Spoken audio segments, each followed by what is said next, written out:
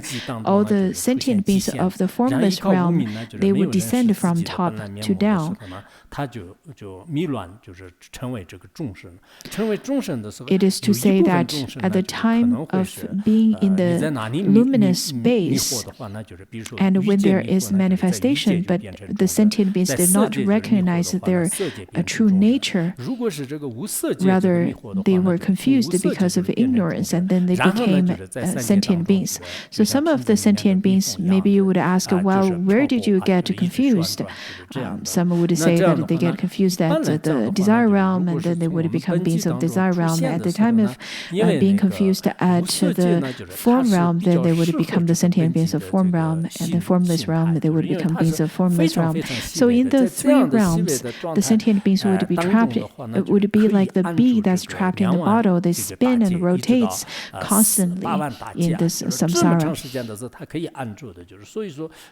But the formless realm is more leaning to the basic ground because it is very subtle still. It is still in that subtle state. That is why they can abide in that state for 20,000 kalpas or to 80,000 kalpas for such a long period of time. So this kind of very subtle mind, by relying on this particular habitual tendency, they would be able to, they then exist in the formless way in the neither existence nor non-existence heaven. And then slowly they would descend from the formless realm. It is difficult to say about the five pure heavens because yesterday I also had doubts because it is said that the five pure heavens are the residing place of all the noble ones. But it would be a little difficult to explain because some noble ones say that the five pure heavens, the majority of those beings in the five pure heavens are still the mundane beings. So people still descend from there. Therefore, the noble ones not necessarily descend from top to down to the pure heavens. Rather, they would take a rebirth in those heavens. It is just like whenever we say that India is a pilgrimage site. It is a noble place. But still, there are lots of people over there in India are not all noble beings or sages. There are still mundane beings living there. And therefore, when we take that as an example and look at the pure heavens, there could be the mundane beings living there as well. Otherwise, if people were to descend to the noble, to the five pure heavens, it's a bit difficult to explain. Anyhow, I had a little bit doubt about that, but I think it could be explained in such a way with the later content.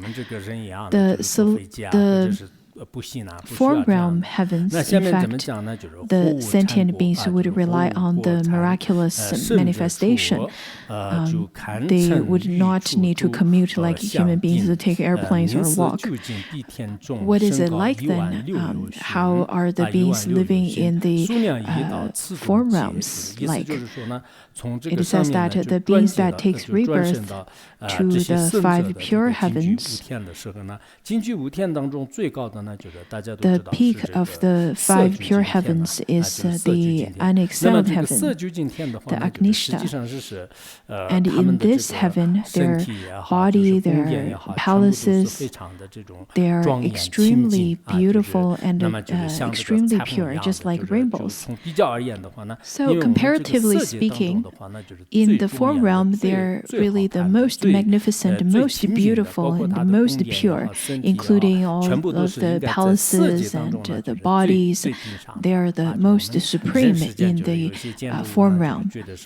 Sometimes when we look at the architectures that we have in our world, we feel that they're really beautiful. But compared to the unexcelled heaven, compared to their merit and compared to the kind of forms and beauty that they have, it is really nothing. We can't compare to them at all. Let's look at the celestial beings of the unexcelled heaven. What's their body like? Their height is 16,000 yojanas of height, very tall. And the time of duration, or the duration of their lifespan, is 16,000 medium kalpas.